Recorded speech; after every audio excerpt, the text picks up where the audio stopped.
Crowd analogy क्या होता है? बेसिकली प्राइस एक्शन जब समझोगे, प्राइस एक्शन को समझना मतलब आपको क्राउड का अंडरस्टैंडिंग बिल्ड कर रहे हो तुम, ठीक है? मार्केट में क्राउड क्या सोच रहे हैं, क्राउड कैसे फील कर रहे हैं, क्राउड का क्या नेक्स्ट मूव हो सकता है, बेसिकली वो है प्राइस एक्शन समझना, मतलब क्राउड का एनालॉजी निकालना, ठीक है? मास को समझने के लिए, मास मतलब पूरे मार्केट को समझने के लिए हमें प्राइस एक्शन का नॉलेज होना ज़रूरी है, okay? And majority of the people market में क्या सोच रहा है उसको समझने के लिए हमें प्राइस एक्शन चाहिए, एंड वही हमें हेल्प करता है कि एक क्राउड क्या सोच रहा है। अगर ये समझ में आ जाएगा हमें कि इतना बड़ा क्राउड, इतने बड़े अमाउंट का प्लेयर्स मार्केट में क्या सोच रहा है, तो हम लोग भी हमारा जो ट्रेड्स हम लोग उसके हिसाब से ले सकते हैं, ठीक है? तो प्राइस एक्शन बहुत इंपॉर्टेंट रोल प्ले करता है हमारे ट्रेडिंग करियर में, ठीक है? सो ऑल्सो प्राइस एक्शन हमें ये भी बताता है कि एक सर्टेन पर्टिकुलर टाइम पे या फिर लेवल पे या फिर जोन पे लोग क्या सोच रहे हैं, क्या फील कर रहे हैं। प्राइस एक्शन से साइकोलॉजी आपको पता चल सकता है इजीली, ठीक है? अभी हम लोग थोड़ा चार्ट पे भी देखेंगे, ठीक है? थोड़ा चार्ट पे देखते हैं। तो यहाँ पर एक चार्ट है, यहाँ पर आपको देखो, ये देखो आप, प्राइस यहाँ पर क्या फॉर्म कर रहा है, ठीक है? ये एक फॉलिंग वेज का पैटर्न जैसा दिख रहा है ना, ठीक है? अगर ये पैटर्न यहाँ पर आपको दिख रहा है कि प्राइस एक ही जोन के अंदर ट्रेड कर रहा था, ओके, एंड यहाँ पर से ये रिजेक्शन ट्रेंड लाइन है, एंड यहाँ पर से प्राइस सपोर्ट ले रहा है, ओके? प्राइस यहाँ पर से सपोर्ट ले रहा है, तो मतलब यहाँ पर क्या होता है, ठीक है? यहाँ पर समझो कि क्या हो रहा है। प्राइस एक्शन में क्या बोल रहा है? प्राइस एक्शन यहाँ पर ये बोल रहा है कि यहाँ पर सेलर्स है, यहाँ पर भी सेलर एक्टिवेट हो रहा है, यहाँ पर भी सेलर एक्टिवेट हो रहा है, मतलब ये एक सिंपल रिजेक्शन ट्रेंड लाइन है, ये रेजिस्टेंस है जहाँ पर से सेलर्स एक्टिवेट हो रहा है, एंड ये एक सपोर्ट है, यहाँ पर से बायर्स एक्टिवेट हो रहा है, ठीक है? तो इसमें इस सिंपल स्ट्रक्चर को देख के हम लोग ये पता कर पा रहे हैं, इतने सिंपल तरीके से हमें ये समझ में आ रहा है कि इसी जोन के अंदर बायर्स यहाँ से एक्टिवेट हो रहा है इस लेवल से, एंड सेलर्स यहाँ से एक्टिवेट हो रहा है। इसका मतलब ये है कि यहाँ पर जो सेलर्स है उनका स्टॉप लॉस लगा है ऊपर, यहाँ पर ऐसे लेवल पे सेलर्स का स्टॉप लॉस लगा है, मतलब इस रेजिस्टेंस के ऊपर। In the same way buyers का स्टॉप लॉस लगा है इसके नीचे, ठीक है? इसके नीचे स्टॉप लॉस लगा हुआ है, ठीक है? तो अगर इतना पता चल रहा है तो हमें अभी इसके वजह से ये हेल्प मिल जाता है कि अगर इस कंसोलिडेशन जोन, इसको हम लोग कंसोलिडेशन जोन भी बोलते हैं, क्योंकि प्राइस एक ही जोन के अंदर, एक ही रेंज के अंदर बंधा हुआ है, इसके अंदर ही प्राइस ट्रेड कर रहा है, ठीक है? अभी प्राइस अगर इस रेजिस्टेंस को ब्रेक करता है, एंड ब्रेक करने के बाद हमें वेट करना है, अगर स्विंग ट्रेडिंग कर रहे हैं तो हमें वेट करना है कि एक डेली कैंडल यहाँ पर से ब्रेकआउट करके बाहर क्लोजिंग दे। एक कैंडल का क्लोजिंग बाहर देना ज़रूरी है। फॉर स्विंग ट्रेडिंग ये डेली कैंडल होना चाहिए, एंड फॉर इंट्राडे ट्रेडिंग ये 15 मिनट या फिर 30 मिनट होना चाहिए, ठीक है? 15 मिनट या फिर 30 मिनट होना चाहिए जो छोटे छोटे ट्रेड होंगे, ठीक है? तो देखो अभी आप यहाँ पर क्या समझ सकते हो। देखो अगर प्राइस ने इस लेवल को तोड़ा है एंड बाहर क्लोजिंग दिया है, इसका मतलब इस चीज़ से आपको इतना पता चल जाना चाहिए कि जो जो सेलर्स यहाँ पर थे उनके जो स्टॉप लॉस था वो सारे यहाँ पर ट्रिगर होना शुरू हो जाएगा। इस कैंडल को तो क्लोजिंग दिया, मतलब बहुत सारे स्टॉप लॉस यहाँ पर ऑलरेडी ट्रिगर होना शुरू हो गया, बाइंग प्रेशर ट्रिगर हुआ, इसके वजह से एक और कैंडल यहाँ पर फॉर्म हुआ। इस कैंडल में ह्यूज स्पाइक आया, वॉल्यूम भी ह्यूज आ गया, क्योंकि यहाँ पर जितने भी सेलर्स थे सबका स्टॉप लॉस ट्रिगर होके यहाँ पर बाइंग ट्रिगर हो गया, एंड बाइंग प्रेशर क्रिएट हो चुका है, ओके? सो इन चीज़ों को समझना बहुत इंपॉर्टेंट है। प्राइस एक्शन हमें इजीली ये चीज़ बता देता है, ठीक है?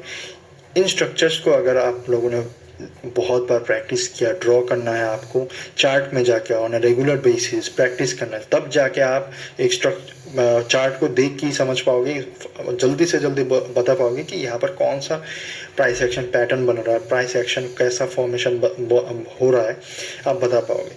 तो जैसे ही यहाँ पर सेलर्स का स्टॉप लॉस निकल गया, यहाँ पर से बाइंग ट्रिगर हुआ एंड आप देख सकते हो कि कितना बड़ा रैली आ गया।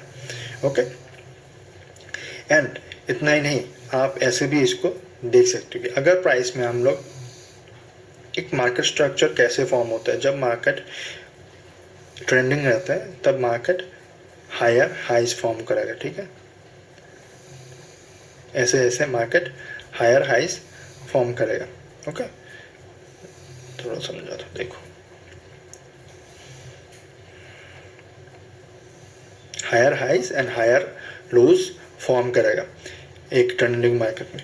तो ये है अप ट्रेंड मार्केट, तो हायर हाइज फॉर्म होगा, मतलब हायर हाइज यहाँ पर ये है, ये जो नीचे का स्ट्रक्चर होगा, ये जो पुल बैक रहता है इसको बोलते हैं higher lows, higher lows, higher lows, higher lows and higher lows. Okay, and ऊपर का जो पीक रहता है उसको बोलते हैं higher highs, higher highs, higher highs and higher highs, ये भी हायर हाई। तो ये फॉर्म होता है जब मार्केट अप ट्रेंड में होता है। ठीक है, एंड जब मार्केट एक बेयरिश फेज में चला जाता है तब मार्केट चलता है ऐसे। ठीक है,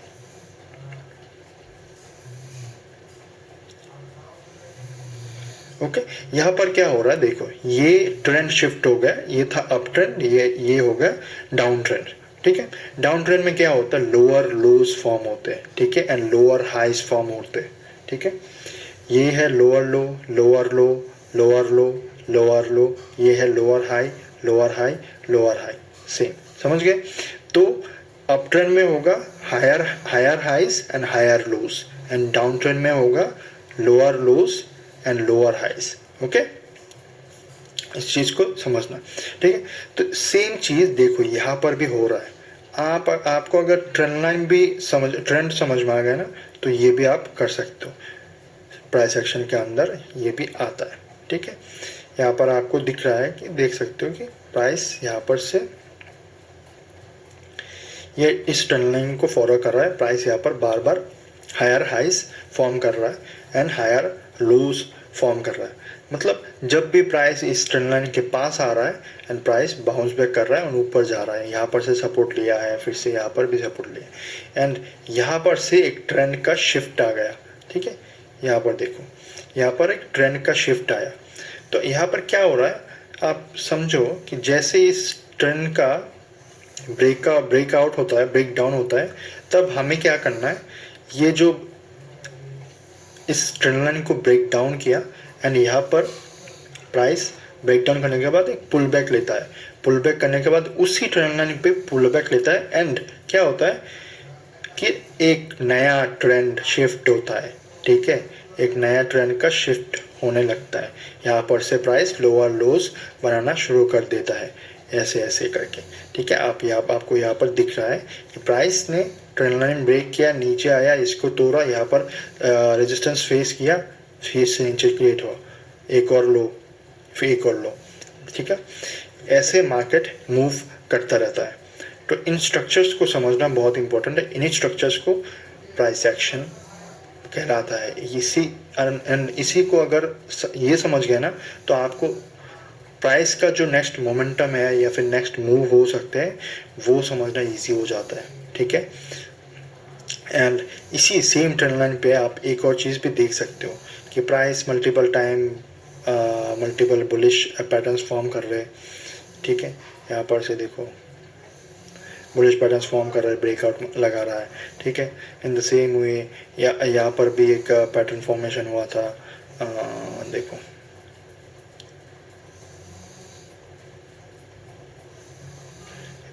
ब्रेकआउट दिया, रिटेस्ट किया, वापस ऊपर। तो ऐसे करके प्राइस के एक्शंस को एंड मार्केट स्ट्रक्चर को समझना बहुत इंपॉर्टेंट है। इसके बारे में हम लोग और भी डिटेल में बात करेंगे आगे के चैप्टर में जाके कि ट्रेंड को कैसे आइडेंटिफाई करना है। ओके, सो हम लोगों को यहाँ पर क्या समझ में आ रहा है इस ट्रेंड को देख के कि क्राउड यहाँ पर क्या सोच रहा है। ठीक है, क्राउड यहाँ पर ऐसा सोच रहा है कि हम लोग हर एक डिप में बाय करेंगे। ठीक है, ये अप ट्रेंड है, हर एक डिप से बहुत बड़ा रैली ट्रिगर हो रहा है, ठीक है। एंड ये जो स्ट्रक्चर्स फॉर्म हो रहे हैं इनको भी हमें समझना चाहिए एंड ध्यान में रखना चाहिए। ये इनके ब्रेकआउट एंड रिटेस्ट के बाद मैसिव रैली आ रहा है, हमें ट्रेंड को समझना चाहिए एंड क्राउड क्या सोच रहा है उनको समझना चाहिए, मार्केट का फेस दिमाग में रखना पड़ेगा, ठीक है। तो ऐसे हमें प्राइस एक्शन को यूज़ करना पड़ेगा ये समझने के लिए कि हमारा नेक्स्ट एक्शन हम क्या ले सकते हैं, ठीक है।